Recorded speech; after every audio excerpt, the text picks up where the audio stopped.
নমস্কার বন্ধুরা, Rupa's simple and daily life চ্যানেলে আপনাদের সবাইকে স্বাগত। আজ নিয়ে চলে এসেছি আবার একটা লোভনীয় পদ। আজ দেখাবো আপনাদের মিক্সড ফ্রায়েড রাইস। প্রত্যেকেই আপনারা বানাতে পারেন, কিন্তু আমি কিভাবে তৈরি করি রেসিপিটা সেটাই আপনাদের কাছে শেয়ার করব। তাহলে দেখতে থাকুন বন্ধুরা। আজ যেহেতু মেয়ের জন্মদিন উপলক্ষে বানিয়েছি, সেই সাথে চিলি চিকেন আর পায়েসও আছে। এগুলোর রেসিপি আপনারা চ্যানেলে পরপর পেয়ে যাবেন। এখন আপনাদের আমি দেখাতে থাকি কিভাবে আমি মিক্সড ফ্রায়েড রাইসটা তৈরি করে নেব। প্লিজ বন্ধুরা, পুরো ভিডিওটা আপনারা দয়া করে দেখবেন, আর যদি ভালো লেগে থাকে একটা লাইক করবেন, কমেন্ট করবেন। নতুন বন্ধুরা আমার চ্যানেলটাকে প্লিজ একটা সাবস্ক্রাইব করে দেবেন। তাহলে দেখতে থাকুন বন্ধুরা কিভাবে আমি বানাচ্ছি রেসিপিটা। দেখুন বন্ধুরা, মিক্সড ফ্রায়েড রাইস বানানোর জন্য আমি এখানে একটু চিকেনকে ছোট ছোট টুকরো করে কেটে নিয়েছি, আর এখানে আছে আমার কিছুটা চিংড়ি মাছ। এই দুটো জিনিসকে আমি আগে ভালো করে ম্যারিনেট করে নেব। এবার এর মধ্যে কি কি দিচ্ছি আপনারা দেখতে থাকুন। প্রথমে দিয়ে দিচ্ছি সামান্য একটু সয়া সস, ছোট চামচের হাফ চামচ। এতেও দিচ্ছি, এতেও দিচ্ছি। আর দেব গোলমরিচ গুঁড়ো, এতে দিয়ে দিলাম অল্প, এতেও। আর লবণ, এতেও অল্প পরিমাণ দেব। চিংড়ি মাছেও অল্প পরিমাণ দেব। আর দিয়ে দেব আদা রসুন আর কাঁচা লঙ্কা বাটা। মাছেও দিলাম, চিকেনেও দিয়ে দিলাম। এবার দেব লেবুর রস। চিকেনের মধ্যে কিছুটা দিলাম, আর চিংড়ি মাছের মধ্যেও কিছুটা দিলাম। এবার আমি দুটো উপকরণই ভালো করে এটা মাখিয়ে নেব। দেখুন বন্ধুরা, চিকেনের টুকরোয় আর চিংড়ি মাছে আমি ভালো করে মশলাগুলো মাখিয়ে ম্যারিনেশন করে নিয়েছি। আর এইতে আমি নিয়ে নিয়েছি 350 গ্রামের মতো বাসমতি চাল। এটাও আমি ভালো করে জল ফেলে ধুয়ে এটাকেও আমি ভিজিয়ে দিয়েছি। তাহলে আধ ঘন্টা পরে ফিরে আসছি। এগুলো ততক্ষণ চাপা দিয়ে রেখে দেব। মিক্সড ফ্রায়েড রাইস তৈরি করার জন্য আগে আমি রাইসটা করে নেব। জল বসিয়ে দিয়েছি, গরম হয়ে গেছে। দিয়ে দিলাম একটা তেজপাতা, আর দিয়ে দিলাম সামান্য গোটা গরম মশলা, আর দিয়ে দেব লেবুর রস। এবার দিয়ে দেব সামান্য একটু রাইস ব্র্যান অয়েল, ভাতটাকে ঝরঝরে করার জন্য। এবার জলটা ফুটে যাওয়া পর্যন্ত অপেক্ষা করব। জলটা আমার ফুটে গেছে। এবার আমি ভিজিয়ে রাখা চালটা দিয়ে দেব। চালটা আমার 1 ঘন্টার মতন ভেজানো হয়ে গেছে। ভাতটা হতে হতে বাকি উপকরণগুলো আমি এখানে রেডি করে নিয়েছি। কেটে নিয়েছি গাজর, এটা আছে ক্যাপসিকাম, এখানে আছে বিনস, লম্বা লম্বা করে বেঁকা বেঁকা ভাবে কেটে নিয়েছি। এটা তো চিংড়ি মাছ আর চিকেন ম্যারিনেট করা। সরু সরু করে পেঁয়াজ একটা কেটে নিয়েছি, আর এখানে মিহি করে কেটে নিয়েছি আদা রসুনের কুচি। আর লাগবে আমার 2টো ডিম। এবার ভাতটা আগে নামিয়ে নিই। ভাতটা আমি 90% মতো সিদ্ধ করে নেব।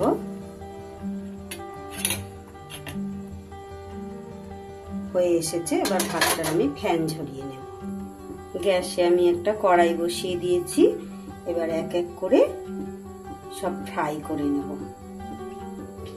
কড়াইতে তেল দিয়ে দিয়েছি। প্রথমে আমি ডিম দুটোকে ভেঙে দিচ্ছি। এর মধ্যে পরিমাণ মতো লবণ আর গোলমরিচ গুঁড়ো দিয়ে দিচ্ছি। দিয়ে এইভাবে ঝুড়ো ঝুড়ো করে ডিমটাকে আমি ভেজে নিচ্ছি।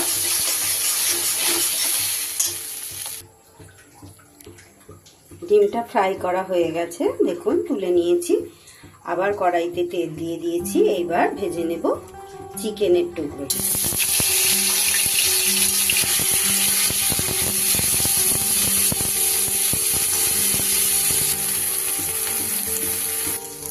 চিকেনটাও আমার সুন্দরভাবে ফ্রাই করা হয়ে গেছে, সিদ্ধও হয়ে গেছে চিকেনটা। এটা আমি এবার তুলে দিই। কড়াইতে আবার সামান্য একটু তেল দিয়ে দিয়েছি। এবার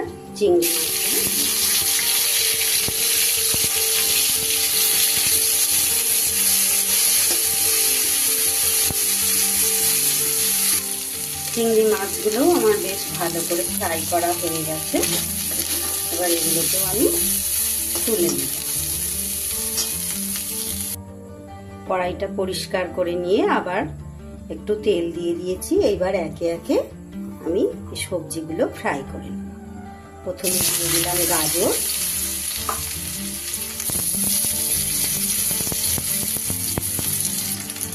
গাজরের ওপরে এবার দিয়ে দেব বিনসগুলো।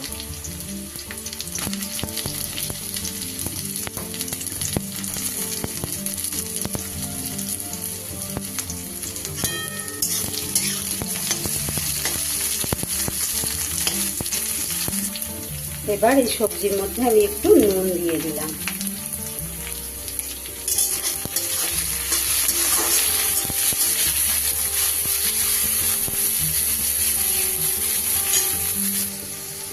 এবার দিয়ে দেব ক্যাপসিকামের টুকরোগুলো।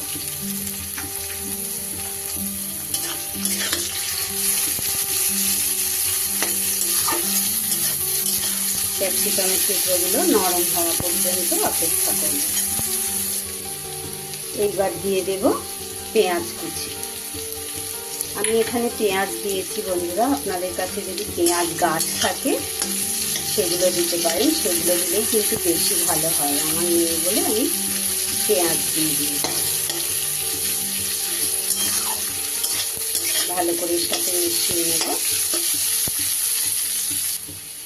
সব সবজিগুলোই কিন্তু আমার বেশ ভালো করে ভাজা হয়ে গেছে।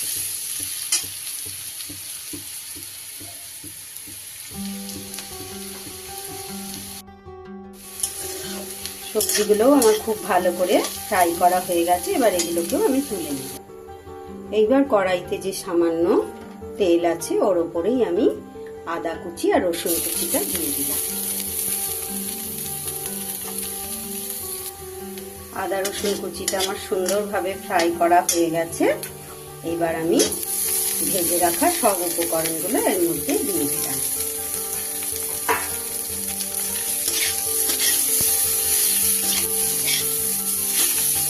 ভালো করে মিশিয়ে নিলাম। ডিমটাকেও ওর মধ্যে দিয়ে দেব।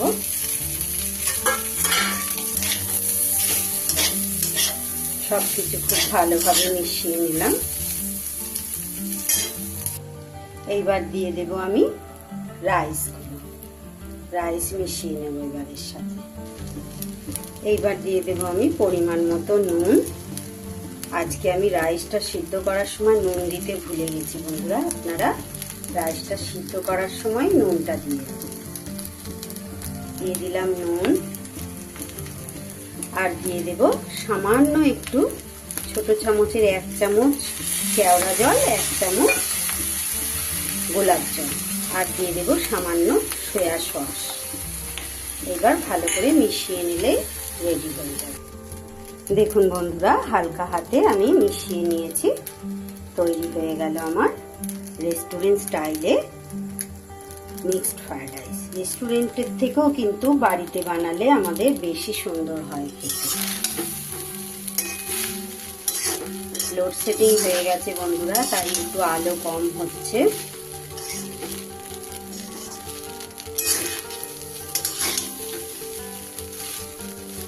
দেখুন বন্ধুরা, এভাবে মিশিয়ে নিলাম। তৈরি হয়ে গেল আমার মিক্সড ফ্রাইড রাইস। আপনারা চাইলে এর মধ্যে সামান্য একটু চিনিও দিতে পারেন। আমি মিক্সড ফ্রাইড রাইস বলে চিনি দিলাম না। এমনি সাধারণ নিরামিষ ফ্রাইড রাইস হলে কিন্তু আমি চিনি দিই, তাতে চিনি দিলাম না। তৈরি হয়ে গেল আমার মিক্সড ফ্রাইড রাইস। দেখুন বন্ধুরা, আমার মিক্সড ফ্রাইড রাইস রেস্টুরেন্ট স্টাইলে একদম তৈরি হয়ে গেছে। রেস্টুরেন্টের থেকে কোনো অংশে এর স্বাদ কম হবে না, বরং বেশি ভালো লাগবে খেতে। এর সাথে আমি পরিবেশন করে দিলাম চিলি চিকেন। আর সেই সাথে যেহেতু মেয়ের জন্মদিন উপলক্ষে বানিয়েছি আজকে, সেই সাথে পায়েসের আর চিলি চিকেনের রেসিপিটা আপনারা আলাদাভাবে পেয়ে যাবেন। ভিডিওটা বড় হয়ে যাবে বলে এর সাথে আর অ্যাড করিনি। তাহলে বন্ধুরা, আমার রেসিপিটা আজকে এখানেই শেষ করছি। ভিডিওটা যদি আপনাদের ভালো লেগে থাকে তাহলে একটা লাইক করবেন, কমেন্ট করবেন, আর প্লিজ যারা নতুন দেখছেন আমার চ্যানেলটাকে তারা একটা সাবস্ক্রাইব করে আমার পাশে থাকবেন। তাহলে বন্ধুরা আসি, আবার ফিরে আসবো অন্য কোনো নতুন একটা রেসিপি বা ব্লগের সঙ্গে। ততক্ষণ আপনারা সবাই ভালো থাকুন, সুস্থ থাকুন, ঈশ্বর আপনাদের মঙ্গল করুন। টাটা।